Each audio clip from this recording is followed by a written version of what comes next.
Yeah, so I'm going to show you guys my 2025 garden. It's a complete disaster. Nothing but weeds here. Let's take a look and let's talk about this for a second. So on this row, you could barely see anything because it's nothing but weeds. And you're probably like, why are you talking about you have a garden? Well, last year when I first moved here, I moved here in June of 2024. I planted a lot of stuff in here. But then I realized the soil needs a lot of amending. And then also, I hate to say this, you guys, I'm actually one of these people that has a homestead that still has to work. So I do have water here. Let me show you that. I do have water, but I need to buy irrigation. So look, I do have the water line coming out the ground there, but I still need to run irrigation because one thing I realized, and I don't understand why more people don't talk about this, because everybody's homestead is perfect and they grew this and they grew that. Well, I do have one thing growing here. I do got the lemongrass. The lemongrass is growing, but the lemongrass needs nothing. It does this thing. So, oh, and then look, this is, and I'm going to talk about this in another video. This is bone set. So this is a Native American herb, because I'm going to do a short on this too. Spent $10 for an ounce of this just to find out it's growing on my property. So $10 an ounce. Think about it, that's like at least $100 a pound, if not more, really 160. So that's the thing I want to talk about a little bit on this video is first of all, do you have time to garden? Can you work and garden at the same time? If not, what systems are you going to set up so your garden does not look like weeds? These are my mushroom growing buckets here. I was using some of the mushroom compost to grow potatoes there, but that still didn't come out good. But what systems are you going to have so you don't deal with this? And then another thing that happened today, I have a domestic terrorist living on my property, aka a bunny, rabbit, or hare. I planted about 50-60 onions right outside the fence out there. I planted probably another 150 onions. I planted probably 100 garlics in here. He ate everything. Everything's completely gone. Completely terrorized everything. You can see here I had look, I do have one little tomato there. See, I have a couple little things, but I'm gonna have to catch this rabbit and use him as compost. Unfortunately, at least we're gonna reuse him to grow some new things, because he is ate up at least, I'm not lying to you, at least 300 or 400 onions, because that's how much I planted, and then at least 150 pieces of garlic. Ate up everything. So that's what I'm talking about a little bit, is having a garden and trying to still have a life. It's not easy if you have to go to work. And sometimes when I go out, I live 2 hours away from Atlanta. And when I go to Atlanta, sometimes I have to spend a couple of nights to be efficient with my work and making money. So with that said, I don't have time. I can't come here and water the plants. I can't come here to water the plants. I can't come here to tend to the garden. So this year, what I'm going to do is I have my new machine I bought. I'm going to come in here, all this. You see all that sticks, the pile of sticks back there. I'm going to take all of that. I'm going to drag it inside the fence, take this fence down, put up a metal fence, because this is, rabbits can eat through the plastic. So I'm going to put up a metal fence, and then I'm going to burn all that stuff there. Give me some guy has some cheap quail manure around here, and just try to rejuvenate this soil a little bit so I can kind of get this more on autopilot. And also I'm going to do an irrigation system. So yeah, this is my garden.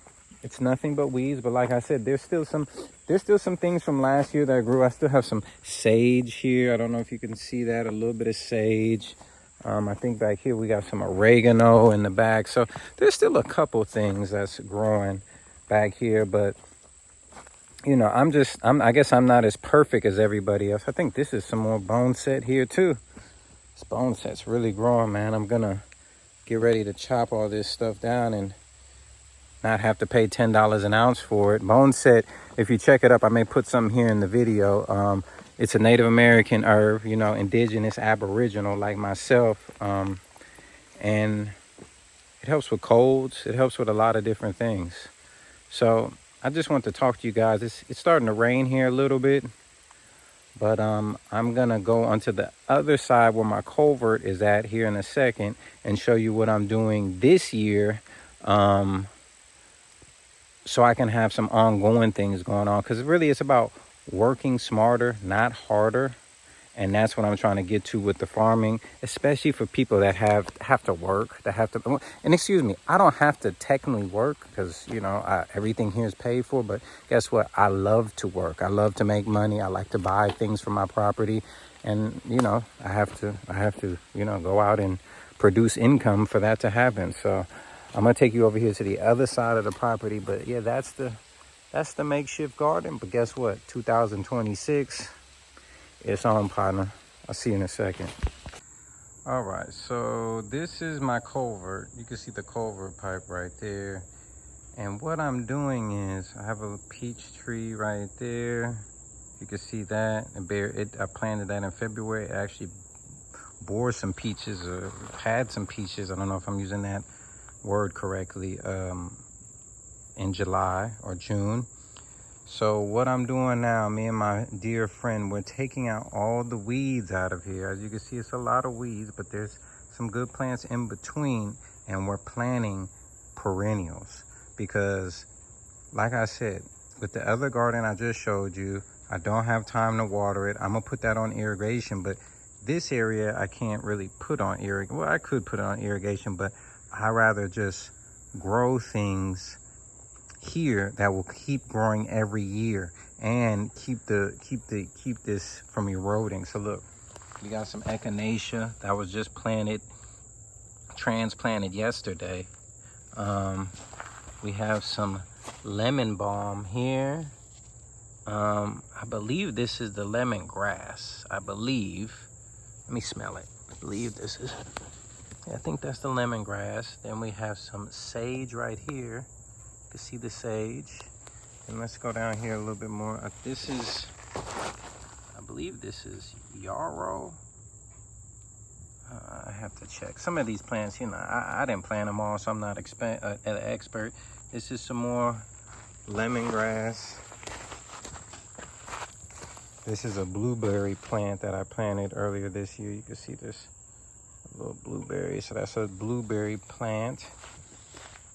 This oregano here but all these weeds that we cut down here, it was shading this, so this didn't grow well, but it's still here. It's still gonna make it. This is another blueberry plant here. Another echinacea.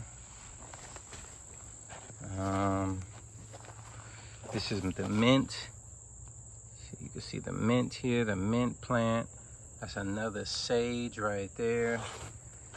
I had planted some raspberries here, but it didn't work. This is my $800 culvert pipe.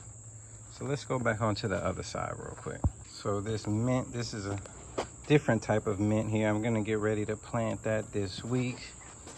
That's some lemongrass there, lemongrass there. Oh man, I forget the name of this plant.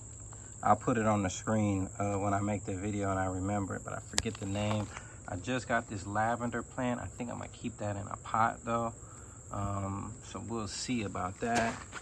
This is actually a Scotch bonnet. You know, my parents live in the island, so I got some Scotch bonnet seeds, but we just transplanted this the other day. Somebody else grew this in the neighborhood and gave it back to us in a pot. That's another echinacea, lemongrass. I think this is a mint here, I believe. These are some basils that are getting ready to go on the ground. Some more basils, but these basils obviously aren't perennial. I believe this is the yarrow, but I will correct it if I'm wrong. And that's some kale I'm gonna put in.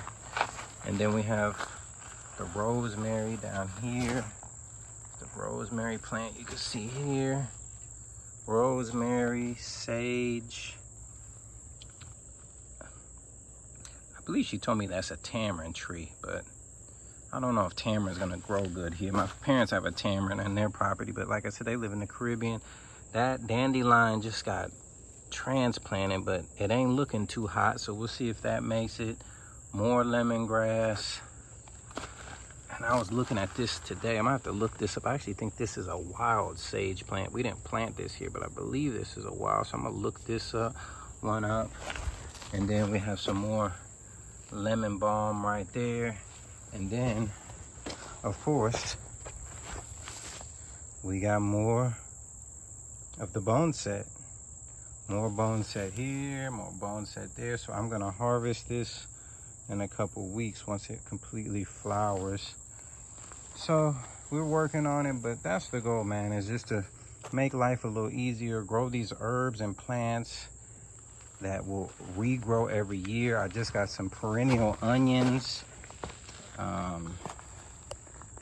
So that's what we're trying to do. I'm just trying to turn this whole covert area into a herb perennial palace, for lack of a better word. So like I said, I'm trying to work smarter, not harder, and trying to create something that, you know, you have crops. Even if, say, you grow a crop of tomatoes that goes bad, so what? You still got bone set and other herbs here that are good. You can spread it amongst the community. People have colds, flu, sickness, whatever. They may have a lot of these herbs are good for that, man. So that's really what I'm trying to focus on, is growing things that, you know, you're not busting your ass every 5 minutes. Not to say I'm against busting my ass, but like I said, it's a fine balance between going to work and starting a homestead, especially when you're in your beginning years. So everybody's at a different level of their homestead. I'm trying to figure out what works for me. And right now I'm focused on perennials. I have a lot of other perennials coming. I have more mint. I'm trying to grow more yarrow. I have something called horehound. What else did I plant today? Some blue vervain. I planted some bone set from seed also. I got the wild bone set, also doing bone set from seed, man. So hey, man, just do your research, figure out what works for you. It's a fine balance between trying to make an income, trying to start a homestead, especially if you're single like myself. So just trying to make life a little easier. And like I said, I'm gonna get those onions in there soon. But we gotta get rid of the rabbit or the hare, whatever it is. He has to be exterminated, unfortunately, because he's a domestic terrorist here. He's wanted, you know what I'm saying? And we're gonna get him up out of here, unfortunately, because he has caused too much havoc, man. So things to think about, because like I said, some of these herbs they're worth money if you can get, you know, substantial amounts, dry them out, and find a market for it. Everything's worth something, but it's also finding a market for things too, man. So we're going to talk more about perennial herbs, more about how to make life a little easier for you on your homestead, you know, in my opinion. And we're just going to keep it moving, man. I'll see you on the next video, man. Peace out.